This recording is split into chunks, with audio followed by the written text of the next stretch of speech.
नमस्कार बच्चों, विज्ञान की कक्षा में एक बार आपका फिर स्वागत है। तो रसायन विज्ञान के 2 चैप्टर पूर्ण करने के बाद अब हमारे पास चूंकि रसायन विज्ञान के 2 चैप्टर जो हटा दिए गए हैं, इसलिए हमने 5वां छठा पढ़ा, 7वां 8वां हमें नहीं पढ़ना है। तो अब हम भौतिक विज्ञान का जो चैप्टर है जहाँ 9 से शुरू होता है, तो चैप्टर 9 जो आपका 9वां पार्ट प्रकाश यानी लाइट, ये शुरू करते हैं। तो बच्चों, प्रकाश के बारे में कुछ बातें, जो सामान्य बातें हम जानते हैं, जैसे आप सभी जानते हैं कि प्रकाश जो है वो सीधी रेखा में गमन करता है। ठीक है, ये आप दैनिक जीवन में देख सकते हैं कि प्रकाश क्या होता है, सीधी रेखा में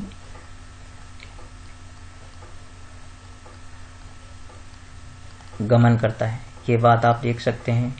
इसके अलावा प्रकाश जो है वो यदि प्रकाश के मार्ग में कोई अपारदर्शी वस्तुएं आती है तो उनकी छाया बनाता है, ये चीजें हम देख सकते हैं। इसके अलावा बच्चों हम देखते हैं कि जब हम वस्तुओं को देखते हैं तो वो रंग बिरंगी दिखाई देती है। ठीक है, जैसे कुछ वस्तुएं लाल होती हैं, कुछ काली, सफेद, हरी, ऐसे अलग अलग वस्तुएं दिखाई देती है। तो इसका कारण ये होता है बच्चों कि जब किसी वस्तु पर प्रकाश की किरणें गिरती हैं, तो जैसे सपोज कीजिए कि आपके पास एक लाल सेब है। ठीक है, एक लाल सेब है, जब इस पर प्रकाश किरणें गिरती हैं तो ये क्या करता है कि लाल के अलावा अन्य सभी प्रकाश किरणों को अवशोषित कर लेता है और लाल प्रकाश किरणों क्या कर देता है, परावर्तित कर देता है। तो इस प्रकार से हमें वस्तु लाल दिखाई देती है। अर्थात जब किसी वस्तु पर कोई प्रकाश किरण गिरती है तो वह वस्तु जिस रंग की होती है उसके अलावा सभी रंग क्या हो जाते हैं, अवशोषित हो जाते हैं। केवल वही रंग परावर्तित होता है जो रंग की वस्तु होती है। और यदि बच्चों सारी रंग यदि अवशोषित हो जाएं, ठीक है, यानी यदि कोई रंग जो है वो नहीं बचे, सारे रंग अवशोषित हो जाते हैं, तो वो वस्तु कैसी दिखाई देती है, काली दिखाई देती है। और यदि सारे रंग परावर्तित हो जाते हैं तो वो वस्तु कैसी दिखाई देती है, सफेद दिखाई देती है। तो इस प्रकार से हम देखते हैं कि वस्तुओं को देखने के लिए प्रकाश आवश्यक है। तो बच्चों, होता क्या है कि जब अंधेरा होता है तो हमें कोई वस्तु दिखाई नहीं देती है, कुछ भी दिखाई नहीं देता है, और प्रकाश में हमें वस्तुएं दिखाई देने लगती है। तो क्या होता है कि जब कोई भी वस्तु है उस पर प्रकाश किरण गिरती है तो वहां से परावर्तित होकर के वो कहाँ पहुंचती है, हमारे रेटिना पर पहुंचती है, हमारे दृष्टि पटल पर पहुंचती है। और वहां से जो है संवेदनाएं, जो है दृष्टि संवेदनाएं, वो हमारे मस्तिष्क तक पहुंचती है और वहां से हमें देखने का आभास होता है। तो इस प्रकार से प्रकाश एक ऐसा माध्यम हो गया जो हमारे दृष्टि ज्ञान को जागृत करता है और हमें वस्तुओं को देखने के लायक बनाता है। हम उसकी सहायता से वस्तुओं को देख पाते हैं। तो ये प्रकाश के बारे में सामान्य जानकारी थी कि प्रकाश क्या होता है। अब प्रकाश की प्रकृति की बात करें तो बच्चों, प्रकाश जो है वो हम जानते हैं कि सामान्य रूप से हम देखते हैं कि प्रकाश सीधी रेखा में गति करता है, लेकिन कुछ प्रकाश के जो गुण हैं जो आप आगे कक्षाओं विज्ञान में पढ़ सकते हैं, जैसे विवर्तन,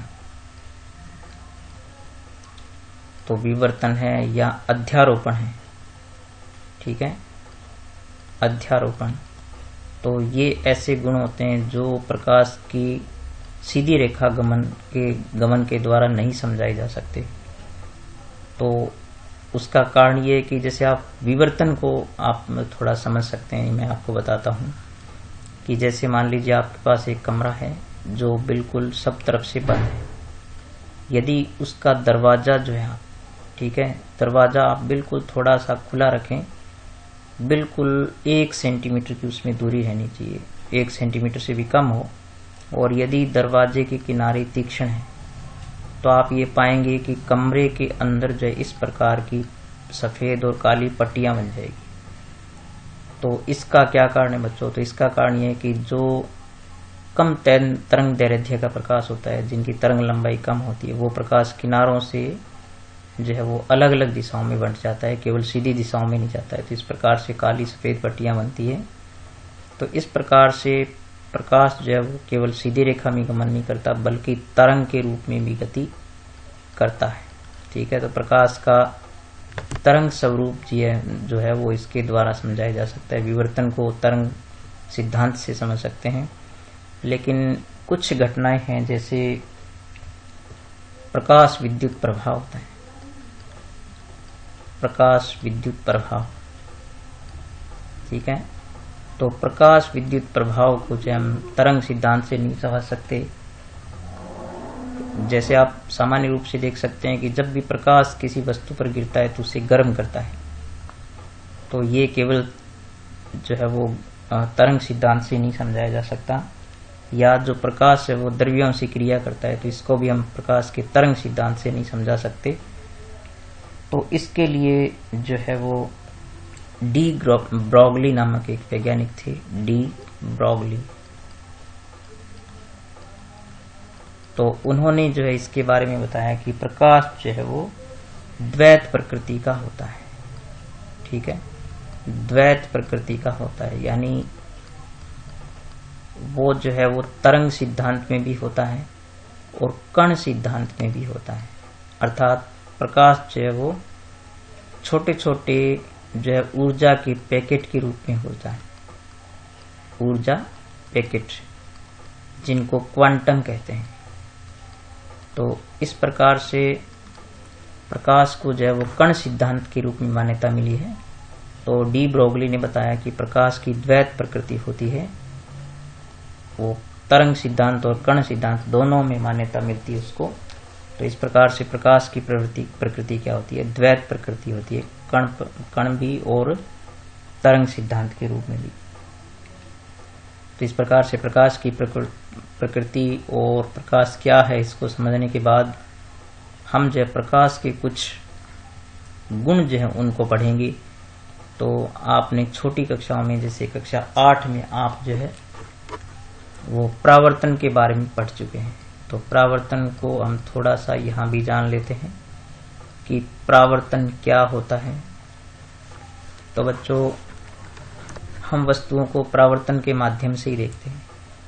अर्थात जब प्रकाश जो है वो एक माध्यम से, जैसे मान लीजिए यहाँ पर कोई वस्तु है और यहाँ पर एक दूसरा माध्यम है, और यहाँ पर ऊपर हम मान लेते हैं यहाँ वायु है और यहाँ पर कोई दूसरा माध्यम है, ये दोनों का पृथक्कारी तल है, पृथक्कारी तल, यानी जहां से दोनों जो माध्यम अलग हो रहे हैं। तो यदि कोई प्रकाश की किरण जो है वो यहाँ इस माध्यम पे आके टकराती है यहाँ पर, तो यहाँ से टकराने के बाद वो पुनः उसी माध्यम में लौट जाती है। तो ये घटना क्या कहलाती है, परावर्तन कहलाती है। अर्थात प्रकाश की कोई किरण जब किसी एक माध्यम में चल करके दूसरे माध्यम के पृथक्कारी तल पर टकराती है, तो यदि वो पुनः उसी माध्यम में लौट आए तो उसको क्या कहते हैं, उस घटना को परावर्तन कहते हैं। अब परावर्तन बच्चों दो प्रकार का होता है, एक होता है नियमित परावर्तन, एक होता है नियमित परावर्तन, एक होता है अनियमित परावर्तन। तो नियमित परावर्तन क्या होता है इसको हम समझते हैं। तो नियमित परावर्तन होता है समतल पृष्ठों के द्वारा। ठीक है, यानी जब किसी भी समतल पृष्ठ पर प्रकाश टकराता है, जैसे आपने यहाँ देख सकते हैं कि जैसे ये एक समतल है यहाँ पर, तो जब प्रकाश की किरण यहाँ से आती है तो ये आपतित किरण हो गई। जो आने वाली प्रकाश किरण होता है उसको क्या बोलते हैं, आपतित। और यदि इस तल पर हम अभिलंब खींचें, यदि यहाँ पर इस प्रकार से 90 डिग्री का कोण बनाएं, तो इस आपतित किरण का जो यहाँ कोण बनता है, आपतन कोण, इसको यदि आई नाम दे दें, तो ये यहाँ से परावर्तन के बाद उसी माध्यम में लौट आएगी, तो ये कहलाती है परावर्तित किरण। तो यहाँ जो ये कोण बनता है बच्चों आई डैश, ये क्या होता है, यानी आई जो कोण होता है, कोण आई, वो कोण आई डैश के बराबर होता है। अर्थात परावर्तन कोण और आपतन कोण बराबर होते हैं। तो ये जो आपतन कोण है वो किसके बराबर होता है? परावर्तन कोण के बराबर होता है। तो इस प्रकार से जो परावर्तन होता है उसको नियमित परावर्तन कहते हैं, अर्थात जितने कोण पर प्रकाश किरण आपतित होती है उसी कोण पर परावर्तित हो जाती है। तो ऐसा परावर्तन जो क्या कहलाता है? नियमित परावर्तन कहलाता है। तो नियमित परावर्तन में जो घटना जो होती है वो समतल पृष्ठों के द्वारा होती है, लेकिन अनियमित परावर्तन जो होता है वो क्या होता है? उबड़ खाबड़ तल से जो होता है। जैसे मान लीजिए आप इस प्रकार के कोई पृष्ठ देखें तो यहाँ पर कोई प्रकाश किरण आएगी तो वो अलग कोण पर जाएगी, यहाँ पर कोई आएगी तो वो अलग कोण पर जाएगी। इस प्रकार से प्रकाश जब अनियमित समतल पर प्रकाश गिरता है तो भिन्न भिन्न दिशाओं में परावर्तित हो जाता है। तो इसको कहते हैं अनियमित परावर्तन। यानी उसमें क्या होता है कि आपतन कोण और परावर्तन कोण बराबर नहीं होते हैं। जैसे आप देखते हैं कि जब किसी तालाब वगैरह के किनारे खड़े होकर के आप ऐसे देखते हैं तो आपको जो है वो पानी झिलमिलाता हुआ सा दिखता है, कभी वहां चमक दिखती है कभी नहीं दिखती है। तो वो अनियमित परावर्तन के द्वारा ही होता है। तो इस प्रकार से परावर्तन के जो दो प्रकार हैं, नियमित परावर्तन और अनियमित परावर्तन, तो ये जो है वो समतल पृष्ठ और असमतल पृष्ठों के द्वारा होते हैं और उनकी क्या परिभाषा है ये अपने जान ली। अब हम देखते हैं परावर्तन के नियम। परावर्तन के नियम,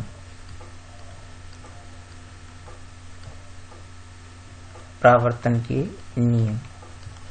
तो परावर्तन का जो नियम एक हम बहुत पहले से पढ़ते आ रहे हैं, 8वीं क्लास में हमने पढ़ा है कि परावर्तन की जब घटना होती है तो हमने अभी देखा था कि जैसे समतल पृष्ठ पर प्रकाश, समतल पृष्ठ पर एक अभिलंब यहाँ पर ले लेते हैं इस प्रकार से, और यदि यहाँ से कोई प्रकाश किरण आपतित होती है तो ये हो गई आपतित किरण, आपतित प्रकाश किरण, ठीक है। और इसका जो अभिलंब से कोण बनता है उसको कहते हैं आपतन कोण। और ये जब इस दिशा में यहाँ पर परावर्तित हो जाती है तो यहाँ जो बनता है ये कहलाता है परावर्तन कोण, और ये होगी परावर्तित किरण, परावर्तित किरण, और ये हो गया परावर्तन कोण। तो बच्चों प्रकाश के परावर्तन का जो नियम होता है वो ये कहता है कि यहाँ से जैसे अपने देख सकते हैं कि मान लीजिए ये AO प्रकाश किरण आ रही है और यहाँ से OB दिशा में जो है ये परावर्तित हो जाती है, और ये अभिलंब को यदि हम PO कहें तो आप देख सकते हैं कि परावर्तन का पहला नियम होता है कि परावर्तित किरण और अभिलंब तीनों एक ही तल में होते हैं, एक ही तल में होते हैं। ये है आपका परावर्तन का नियम, यानी परावर्तन का पहला नियम भी इसको कहते हैं। तो परावर्तन का पहला नियम क्या है कि आपतित किरण, परावर्तित किरण और आपतित किरण और अभिलंब तीनों एक ही तल में होते हैं। ये परावर्तन का पहला नियम है। तो आप देख सकते हैं जैसे ये आपतित किरण है और ये परावर्तित किरण अभिलंब, ये तीनों एक ही तल में होते हैं। जैसे आपको दिखाई दे रहे हैं ये कागज के पृष्ठ पर जैसे दिखते हैं वैसे ही होते हैं। तो इसके बाद जो अपने देखते हैं कि परावर्तन की घटना में और क्या क्या चीजें होती है। इस प्रकार हम देखते हैं कि परावर्तन के नियम से बच्चों ये निष्कर्ष निकलते हैं। नंबर 1 तो ये निष्कर्ष आपने देखा कि आपतित किरण, परावर्तित किरण और अभिलंब तीनों एक ही तल में होते हैं, यानी ये एक ही तल में होते हैं। ये इसका पहला निष्कर्ष हो गया। और दूसरा ये होता है कि आपतन कोण, ठीक है, और परावर्तन कोण दोनों बराबर होते हैं। ये दो इसके निष्कर्ष है जो आप हमेशा याद रखेंगे, ठीक है। यानी आपतन कोण का मतलब हो गया कि आपतित किरण जो अभिलंब के साथ कोण बनाती है, और परावर्तन कोण का मतलब हो गया कि जो परावर्तित किरण अभिलंब के साथ कोण बनाती है। तो ये दो निष्कर्ष इसके आप याद रखें। अब हम इसके बाद जो है वो समतल दर्पण के परावर्तन के बारे में पढ़ेंगे। तो बच्चों यहाँ पर अपने देखते हैं कि समतल दर्पण में जब हम किसी वस्तु को देखते हैं तो एक तो वह हमें उतनी बड़ी दिखाई देती है जितनी वह होती है, और उतनी दूर दिखाई देती है जितनी वह दूर दर्पण से होती है। तो इस बात को जब हम इस एक प्रयोग के द्वारा समझते हैं कैसे ऐसे होता है, यानी ऐसा क्यों होता है, तो यहाँ पर हम देखते हैं कि ये m डैश यानी m डैश हमारे पास एक समतल दर्पण है, ये आप देख रहे हो समतल ये, और एक वस्तु यहाँ पर हमारे पास रखी हुई है P, ये जो P वस्तु रखी हुई है, तो इसका प्रतिबिंब बच्चों यहाँ पर बनता है Q पर। तो ये P पर तो यहाँ पर वस्तु हो गई, ठीक है, और यहाँ पर इसका हो गया प्रतिबिंब, ठीक है। तो अब ये देखते हैं कि जैसे यहाँ से दर्पण से ये जितनी इतना आकार है इसका P जो है उतना ही आकार इसका होना चाहिए, P डैश M के बराबर होना चाहिए। और ये जितनी दूर दिखती है, जैसे यहाँ से हम देखें कि ये जो PO है वो P डैश O के बराबर होना चाहिए, उतनी दूर दिखनी चाहिए जितनी की वो है, यानी उतने बड़े आकार की दिखनी चाहिए और उतनी दूरी पर दिखाई देनी चाहिए। तो इस प्रयोग को हम करने के लिए यहाँ पर हमने जो डायग्राम बनाई इसके द्वारा हम देखते हैं कि ऐसा क्यों होता है। तो सबसे पहले तो हम जानते हैं कि बच्चों आपतन कोण किसके बराबर होता है, परावर्तन कोण के बराबर होता है, यानी आपतन कोण परावर्तन कोण के बराबर होता है। आपतन कोण बराबर होता है परावर्तन कोण। तो यहाँ आप यहाँ देखो कि 2 बराबर किसके होगा, 3 के, क्योंकि यहाँ से ये आपतित किरण होगी। तो कोण 2 किसके बराबर होगा, कोण 3 के बराबर होगा। इसी प्रकार से कोण 6 किसके बराबर होगा, कोण 6 बराबर होगा कोण 7 बराबर होगा। तो हम जानते हैं कि ये जो पूरा कोण है, यानी ये यहाँ अभिलंब और ये इस दर्पण के बीच में जो कोण बनता है 1 + 2, ये 90 डिग्री का होगा। तो इसका मतलब ये हो गया कि ये भी अभिलंब है, तो इसका मतलब ये हो गया कि कोण 1 बराबर कोण 4 भी होगा। इसलिए कोण 1 किसके बराबर होगा, कोण 4 होगा बच्चों, क्योंकि इन दोनों का 1 + 2 का जोड़ भी कितना है, 90 है, और 3 + 4 का भी जोड़ 90 है। तो इसको आप देख सकते हैं, क्योंकि कोण 1 + कोण 2 बराबर भी 90 है, और कोण 3 + कोण 4 भी 90 है। और चूंकि 2 और 3 बराबर है तो 1 और 4 भी बराबर होंगे। तो इस प्रकार हम देखते हैं कि कोण 4 जो है वो कोण 9 के बराबर होगा। इसलिए कोण 4 बराबर हो गया कोण 9 के, क्योंकि ये हो गए शीर्षाभिमुख कोण हो गए, ठीक है, शीर्षाभिमुख कोण हो गए, ठीक है। ये तिर्यक रेखाओं में, प्रच्छेदी रेखाओं में हो गई, तो ये 4 बराबर कोण 9 हो गया। तो इस प्रकार आप देख सकते हैं कि ये जो कोण 1 बराबर किसके हो जाएगा, 9 के हो जाएगा, क्योंकि 1 बराबर 4 भी है और 4 बराबर 9 है। तो अतः अपने ये कह सकते हैं कि कोण 1 बराबर किसके हो गया, कोण 4। तो फिर हम यदि पूरे कोण को देखें, इसको कौन से को, PO डैश को, तो आप देख सकते हैं कि चूंकि 180 डिग्री का ये पूरा कोण हो गया, 180 माइनस 1 किसके बराबर होगा, कोण 180 माइनस कोण 9।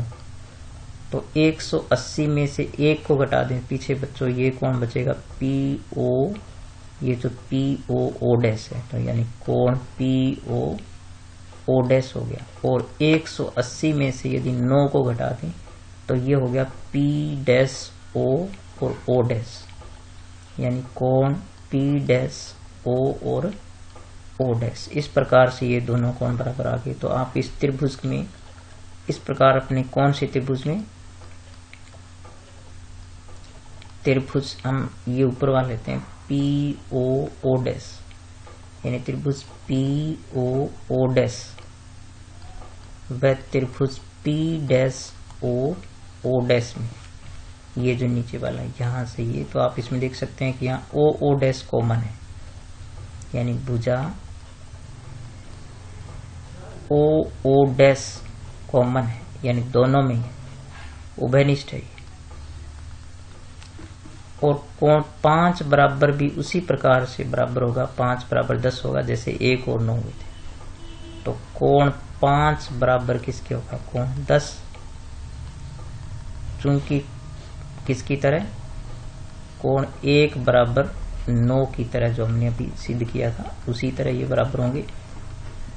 तो आप यहाँ देख सकते हैं कि ये नियम बन गया आपके पास त्रिभुज इन दोनों में एंगल साइड एंगल। तो अपने देख सकते हैं कि अर्थात एंगल साइड एंगल नियम से त्रिभुज पी ओ डैश किसके सर्वांग सम हो गया? त्रिभुज पी डैश ओ डैश के सर्वांग सम हो गया।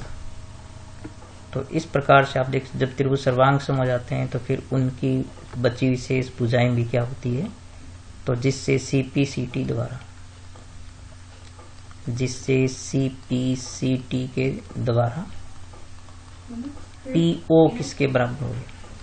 पीओ बराबर हो गया पी डैश ओ, व पी ओ डैश बराबर हो गया पी डैश ओ डैश। ये कोण नहीं है बच्चों, यहाँ पर ये भुजा है। तो ये इस प्रकार से आप देख सकते हैं कि ये उतनी दूर दिखाई देगा। तो ये दूरियां होगी ना दर्पण से, यहाँ से ये दूरियां होगी, अर्थात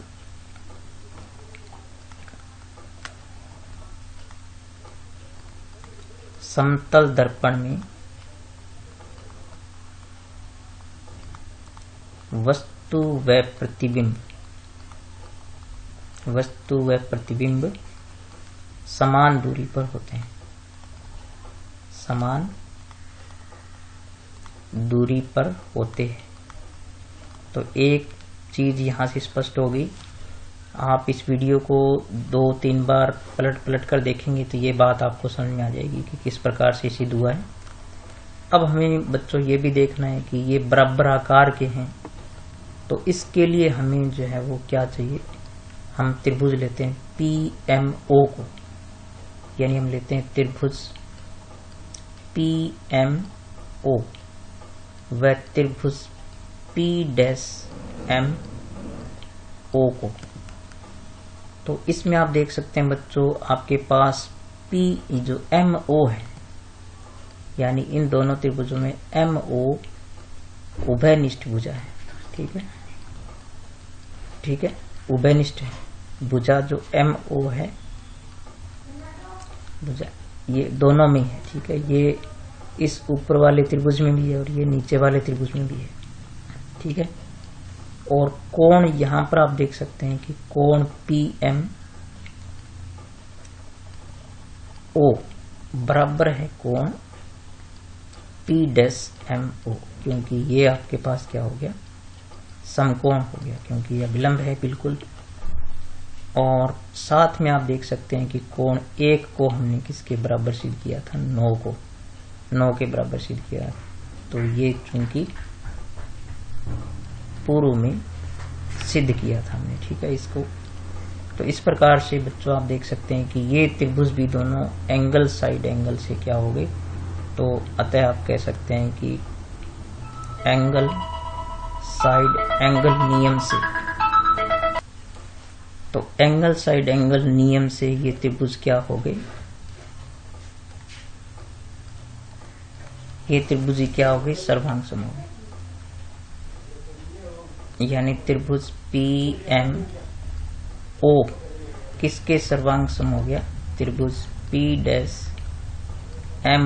के क्या हो गया? सर्वांग सम हो गया। सर्वांग सम होने से फिर इनकी बची हुई भुजाएं बच्चों बराबर हो जाती है। इसलिए अपने ये कह सकते हैं जिससे PM बराबर होगी P-M अर्थात जितनी जो है वो लंबाई दर्पण से वस्तु की है पीएम उतनी ही जो है वो, तो अपने जानते हैं कि वस्तु उतनी बड़ी दिखाई देगी जितनी की वस्तु जो है वो प्रतिबिंब उतना ही बड़ा दिखाई देगा जितनी की वस्तु बड़ी है। अतः वस्तु का आकार